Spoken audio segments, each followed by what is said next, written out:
When people talk about the horrors of the First World War, they usually mention the trenches, the artillery, and the machine guns, and those were indeed horrifying. But there was another kind of horror in that war that doesn't get talked about nearly as much, and those were the trench raiders. We're going to tell you everything about their way of fighting, but I have to warn you that some of what you're about to hear is hard to stomach. Now, if you're still here, let's start by understanding what led to hand-to-hand combat in what everyone thought was a modern way of fighting, and then we'll move from there.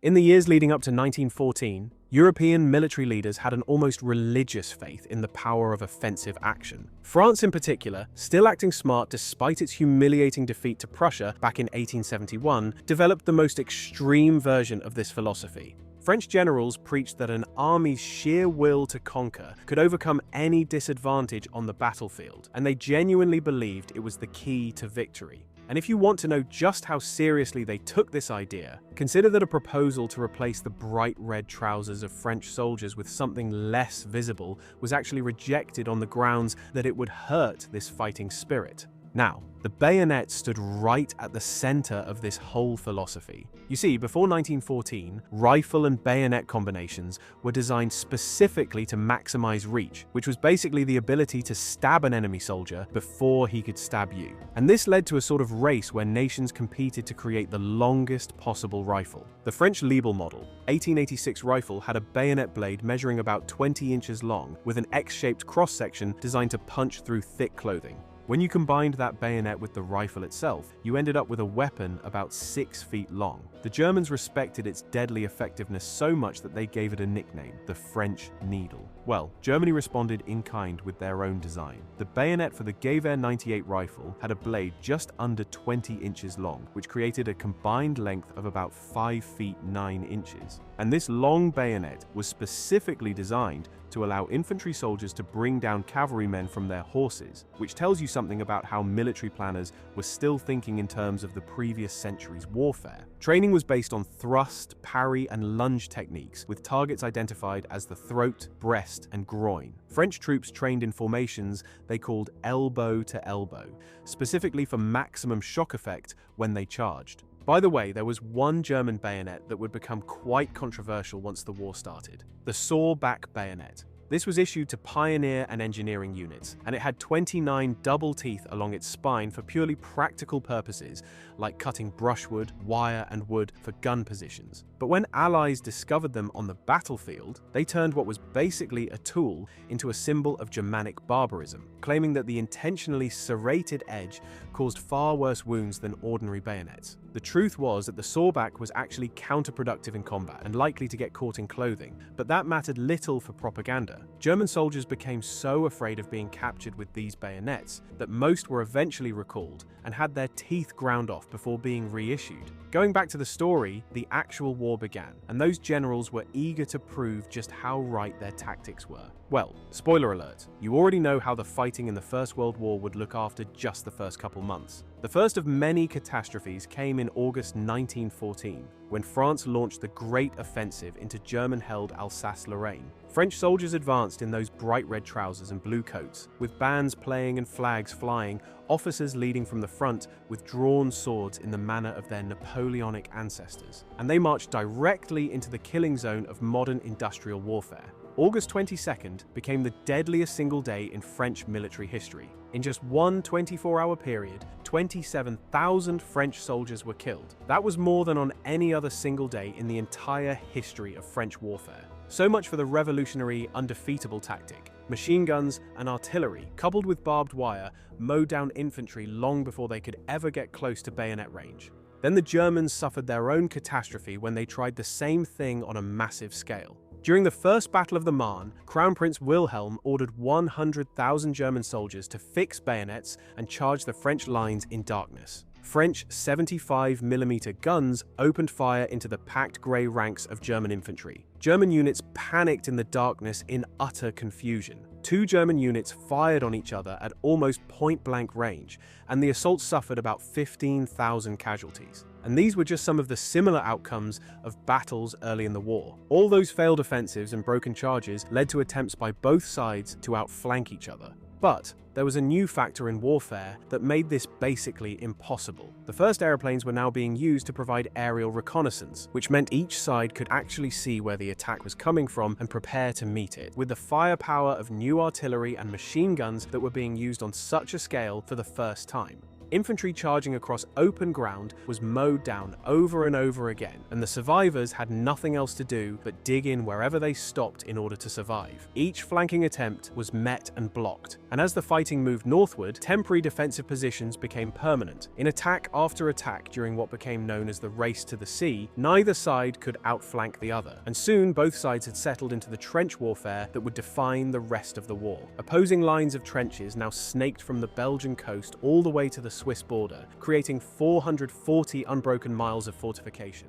You see, a revolution in firepower had not been matched by similar advances in tactics, and this created a grueling form of warfare where the defender held every advantage. There were no flanks to turn anymore. Every attack now had to be frontal, directly into prepared defensive positions. Over 4 million men had been killed or wounded in just the first 5 months. So now what happens when everything that was thought before suddenly proves catastrophically wrong and is getting thousands upon thousands of soldiers killed? Well, the answer would eventually lie not in advancing weapons and tactics, but rather in going back to medieval times of swords and body armor, believe it or not. The obvious question for commanders was how to break through these trench lines, and the answer, at least according to military thinking of the time, was artillery. You would bombard the enemy trenches for days, sometimes even a full week, pulverizing everything in front of you. The artillery would destroy the barbed wire, collapse the trenches, kill or demoralize the defenders, and knock out their machine guns. Then, your infantry would simply walk across no man's land and occupy what was left of the enemy positions. That was the theory anyway,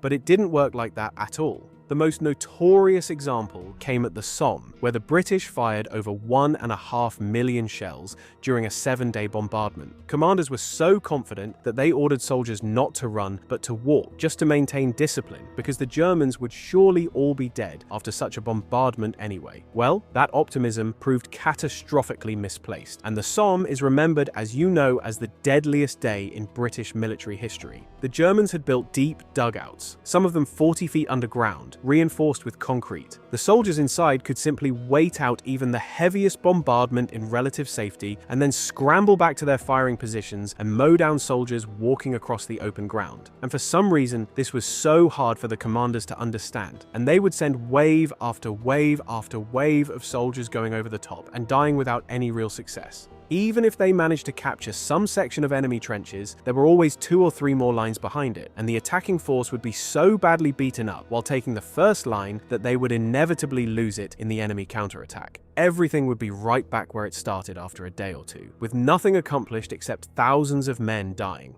So with these massive frontal assaults proving so catastrophically useless, another approach began to emerge. Small-scale raids, hit-and-run attacks at night, not designed to break through the line and hold territory, but simply to slip in, accomplish specific objectives, and slip back out again before the enemy could respond in force. There were some early experiments happening almost as soon as the trenches formed, but the tactic really came together with the Canadians. And you're about to hear why hand-to-hand combat in the First World War was much different and significantly more horrific than what soldiers had trained for. Before we explain the trench raiders, first take a look at the conditions in which they're about to be fighting and how their armament went back several centuries in history. Frontline trenches were typically about 7 feet deep and 6 feet wide, with 2 to 3 feet of sandbags on top. German trenches were often deeper, reaching 10 to 12 feet with timber or concrete supports, and all trenches were built in zigzag or jagged patterns on purpose. You see, if a trench ran straight, a single shell landing inside could explode down the entire length and kill everyone inside. The zigzag pattern meant a blast would be contained to just that one bay and a few unfortunate soldiers. But because of all those twists and turns, soldiers could typically see no more than about 30 feet ahead of them at any time. Now, in these cramped, twisting corridors, the infantry rifles that armies had spent decades making longer, with what were basically swords attached to them rather than bayonets, suddenly became the main problem. Bolt-action rifles that were designed for shooting at enemies 300 yards away were basically useless when fighting happened within arm's reach. Another problem was that bayonets would often get stuck in bodies. One Australian soldier described watching a fellow soldier who drove his bayonet through a German and then into a hardwood beam behind him, and he just couldn't pull it out. The bayonet had to be released from the rifle, leaving the German stuck there where the poor guy died. There were even cases where two soldiers were found dead, having stabbed each other with their bayonets at the exact same moment. Through these horrible situations, soldiers on both sides quickly figured out that a long rifle with a bayonet just wasn't the right tool for close-quarters battle. So, they reached for clubs, knives, and sharpened shovels, weapons that would have been perfectly familiar to their medieval ancestors. Trench clubs became the weapon of choice for night raids. They had some creative designs, like using the empty metal casings from Mills bombs fixed to wooden handles. Others took the handles from their entrenching tools and added weights, then drove hobnails all around the head. Some looked like morning stars from the Middle Ages, with those iron spikes. There were even clubs with flexible coils for extra striking power. So much about the modern way of fighting. Trench knives soon came in all kinds of varieties, but the most famous trench knife was definitely the American Mark I, with brass knuckles and spikes on them to stop an enemy from grabbing your knife hand. The bottom of the handle extended into what they called a skull crusher cap, so you can imagine how it worked. These knives were issued completely blackened to prevent any glinting in moonlight that might give away a raider's position. But among all these improvised weapons, the shovel proved to be the most effective of all. It was much better for striking because of its weight, and soldiers sharpened the edges so it would create a devastating effect on the human body wherever you hit someone. And unlike the bayonet, it wouldn't get stuck. Now, this return to medieval times went beyond just weapons. It extended to armor as well. The Germans first issued body armor. However, the steel breastplate weighed over 20 pounds, so they were only practical for sentries and machine gunners in stationary positions, not troops who had to run and fight in them. The Americans experimented quite a bit with the Brewster body shield, a 40-pound thing made of chrome nickel steel that could actually stop a rifle round. But it was everything but practical, so it was never used on the battlefield. Now that you understand why these medieval weapons came back, let's go into the raids and how they performed in practice. A handful of men crawling through the darkness could get past the machine guns that would have mowed down a mass assault. They didn't need to cut through barbed wire across an entire front, just find or make a single path through it. They didn't need to overrun a whole trench system, just get into a specific section, do what they came to do, and get out. And because they operated at night, without those massive artillery bombardments announcing their arrival, they could actually achieve surprise in a way that the big attacks never could. But this was only if everything went according to plan, which was rare. While all armies eventually developed trench raiding, the Canadians elevated it to an art form and became the experts in violent nighttime trips into enemy territory. The first major organized trench raid of the war happened on February 28, 1915, when 100 men of the Princess Patricia's Canadian Light Infantry attacked German positions near Ypres. They destroyed 30 yards of German trenches, while the raid cost 5 killed, 7 wounded, and 2 missing. Canadians made another big raid on Petit Du Farm, when 170 volunteers prepared for 10 days with scout patrols, training, and rehearsals. Artillery shelled the enemy wire beforehand, while raiders stripped off anything that could identify them if captured. At 2:30 in the morning on November 17th, they attacked. They achieved complete surprise because the German sentries had taken cover from the rain. In just 20 minutes, they killed around 30 Germans and captured 12 prisoners along with valuable intelligence, including new rubber gas masks. The casualties were only 1 man killed, and that was by accidental friendly fire, plus 1 slightly wounded. You see, the objectives of these raids weren't really about taking ground. The most common purpose was intelligence gathering, capturing prisoners who could be questioned to find out which units were facing you, and whether reinforcements were being brought in, and things like that. Raiders also tried to destroy valuable equipment like machine guns, wreck dugouts, and simply kill as many enemy soldiers as possible to wear down their numbers. Beyond the practical value, there was also a psychological reason. High Command believed that constant raiding kept the troops aggressive and alert, maintaining what they called the offensive spirit. And there was another purpose that was darker and more cynical. In many sectors, soldiers on both sides had developed what became known as a live and let live system, basically informal truces, where both sides quietly agreed not to shoot to kill. There were agreements not to shell the latrines or attack during breakfast. However, officers used trench raids deliberately to break these arrangements and force their men back into active fighting. Before going over the top, raiders blackened their faces with burnt cork or brown grease. They wore thick rubber gloves to handle barbed wire silently and protect their hands. All rattling gear and shiny objects were stripped off. Raiders carried those weapons we mentioned optimized for close-up silent killing. Then, when silence no longer mattered, they used bombs and pistols, and operations were timed to a maximum of 20 minutes, so they could hopefully slip back before the enemy reinforcements would arrive. Now actually carrying out a trench raid was an extremely dangerous and complicated business, and the raiders had a whole series of obstacles that could get them killed at any stage. The first challenge was simply crossing no man's land, which was usually several hundred yards across, though in some places it could be as narrow as 30 feet. The terrain itself was a nightmare of mud and shell craters, littered with debris, rotting corpses, and tangles of barbed wire. Raiders moved on their bellies, crawling forward inch by inch through the darkness. The great thing, as one soldier put it, was patience. If you went slow enough and kept on your belly, you couldn't be heard or seen. The wire was a major obstacle. Barbed wire was sometimes 30 feet wide and 5 or 6 feet tall, with multiple rows of iron stakes and strand upon strand of barbed wire. Some had empty tins hung on them that would rattle and give warning if anyone touched it. Wire cutting parties would sometimes go out nights before the raid to cut paths, so the raiding party would spend less time in the open.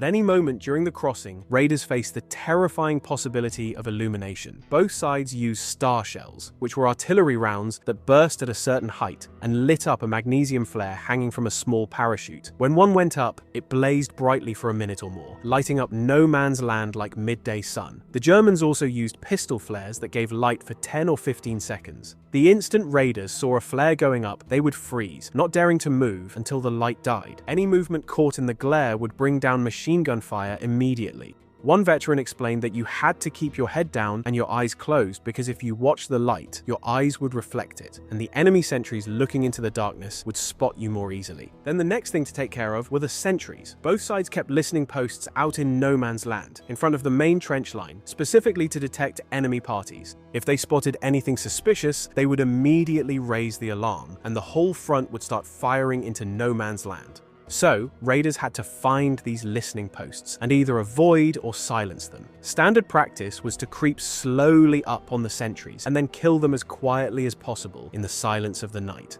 Enemy patrols were another danger. Both sides sent men out into no man's land at night, so there was always a chance that a raiding party would run into an enemy patrol doing the same thing. These encounters could turn into desperate hand-to-hand battles in the shell holes and craters of no man's land. Raiders and patrols also learned that when the enemy wasn't firing any shots and wasn't sending up any flares, it meant that they also had a patrol out somewhere nearby. When two patrols of opposing sides accidentally met in no man's land, they sometimes let each other pass without fighting, because they both knew that if someone started shooting, the whole front section would open up and nobody was coming back to their line. So, sometimes they just let each other go their separate ways. Once the raiders actually reached the enemy trench and dropped inside, the brutal and up-close fighting began immediately. Every second spent in the enemy trench was another second for enemy soldiers in neighboring sections to grab their weapons and come running, so they had to make it count. They used the chaos and confusion, killed as many soldiers as they could, threw grenades into dugouts, destroyed equipment, and if possible, captured prisoners. Then the return journey was usually the most dangerous part of all. The raiders were now moving quickly, possibly dragging unwilling prisoners or wounded comrades through no man's land back to their lines. Machine guns and artillery could sweep across no man's land at any moment. In all that chaos and darkness, many raiders got disoriented, lost their sense of direction, and jumped into a trench with a sense of relief, only to realize they had made a terrible mistake. They came back to the enemy trench, where the soldiers inside weren't quite happy to see them. Friendly fire was another concern on the return, even if nothing else had killed you somehow. The sentries in your own trench knew a raiding party was out, but in the confusion of darkness and incoming fire, it was easy for an understandably nervous man to shoot at shapes coming over the parapet. Password systems were set up so returning raiders could identify themselves when challenged, hopefully. But then sometimes, the sentry was relieved, and the new one didn't get the information about the raiding party that might be coming back in a few hours. And all of this effort, all of this risk, was for objectives that often seemed trivial to the men who were dying doing them. The officers 30 miles behind the lines wanted to know what was going on the opposite side, so they simply ordered someone to go and take a look. Many trench raiding operations were never mentioned outside of command because the men simply went out and none of them ever returned. And even if the raid was successful without many casualties, it would likely only bring retaliation the following night. Armies gradually developed purpose-built weapons for trench fighting. The pistol, which had previously been just a secondary weapon or something officers carried, became essential for raiding parties. The British Webley revolver worked well in mud, but it only held 6 rounds. The Colt M1911 was highly prized by the Americans, while the Germans had their Luger. The MP-18 was the real breakthrough for trench fighting. Chambered in 9mm firing at about 400 rounds per minute from a 32-round drum magazine, it gave German stormtroopers devastating firepower in the tight spaces of trenches. Only about 3,000 actually saw frontline combat, but the MP-18 proved the concept worked, and it set the pattern for most submachine guns that came after it. The American contribution to trench weapons was the infamous Winchester Model 1897 trench shotgun. The most interesting thing you've surely heard about this gun was what they called slam fire. Unlike modern pump-action shotguns, the M1897 didn't have a trigger disconnector, which meant it fired every time the action closed, as long as the trigger was held down. A trained soldier could fire all 6 shells in about 2 seconds, making it impossible not to hit a large number of enemy soldiers. It worked so well that the German government formally protested against the use of shotguns, threatening to execute soldiers captured with them or even shotgun shells, arguing that they caused unnecessary suffering. The Germans were then reminded of their flamethrowers and poisonous gases as examples of weapons that actually caused unnecessary suffering, and were told that if they retaliated against soldiers captured with shotguns, the response would be much worse. The close-quarters killing in the trenches also forced armies to develop proper hand-to-hand combat training, and programs in jiu-jitsu, boxing, and wrestling were implemented on all sides. As the war ground on, both sides began to realize that small-scale raiding, while useful, would never win the war by itself.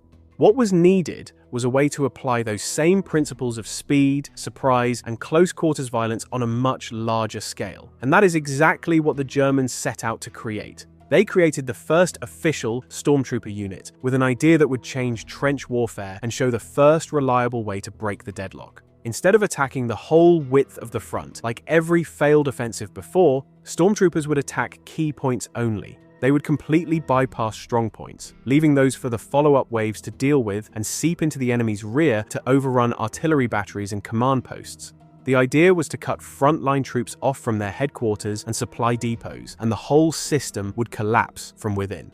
Now, this was a completely different approach from the trench raiders we talked about earlier. Raiders would slip in, gather intelligence, and slip back out. Stormtroopers had a different objective. They would create breaches that regular infantry could then pour through and exploit. This required a complete change in how commanders thought about battle. Junior officers were encouraged to lead through their own personal judgment rather than waiting for orders from above, because independence, quick thinking, and resourcefulness were needed in real time in order to succeed. Stormtroopers were elite soldiers, recruited from volunteers, mostly men under 25 with athletic backgrounds. They carried satchels full of grenades, and when the MP-18 submachine gun became available, stormtroopers got priority for them. They also used Luger pistols with an extended 32-round drum magazine and a shoulder stock. They even had flamethrowers and a lighter version of the MG-08 machine gun that could be brought forward during an attack.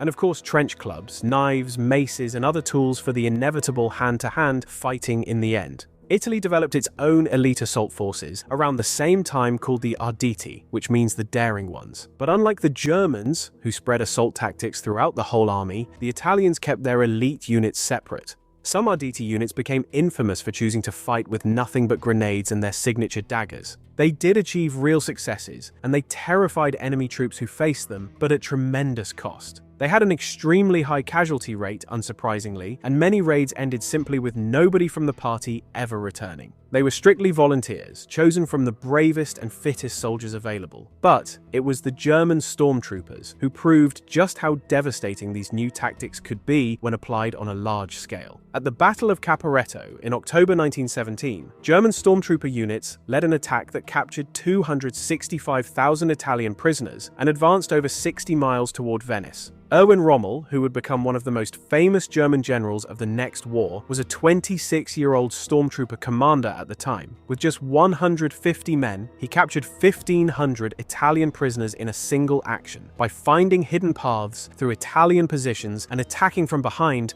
where nobody expected him. Caporetto showed what stormtroopers could do, but Germany's real target was always the Western Front, and soon they would get their chance. When Germany ended the war with Russia in March 1918, nearly 50 divisions were transferred west. For the first time since 1914, Germany actually outnumbered the Allies on the Western Front. This was their chance to win the war before American troops arrived in overwhelming numbers. The Spring Offensive began with over 1 million shells fired in just 5 hours, the biggest artillery barrage of the entire war. Fog, on the morning of March 21st, allowed stormtroopers to slip deep into British positions without being seen. They achieved the deepest advances on the Western Front since 1914, pushing forward 40 miles in 2 weeks. For the first time in years, warfare became mobile again, and it even looked like Germany might actually have a chance to win the war. But the problem was that the Germans had not expected such success, and they weren't adequately prepared to take advantage of it.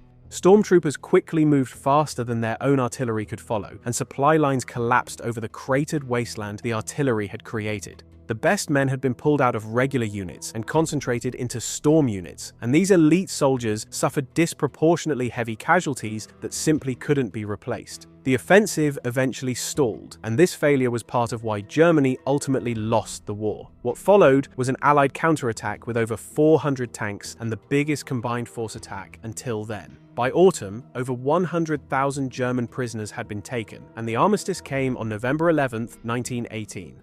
Europe in 1914 was considered the pinnacle of modern civilization, the most technologically advanced society the world had ever seen. And yet this modern war spiraled into the most primal and savage form of combat known to man. Despite artillery, machine guns, aeroplanes, submarines, warships, and tanks, it all eventually ended with clubs and sharpened shovels.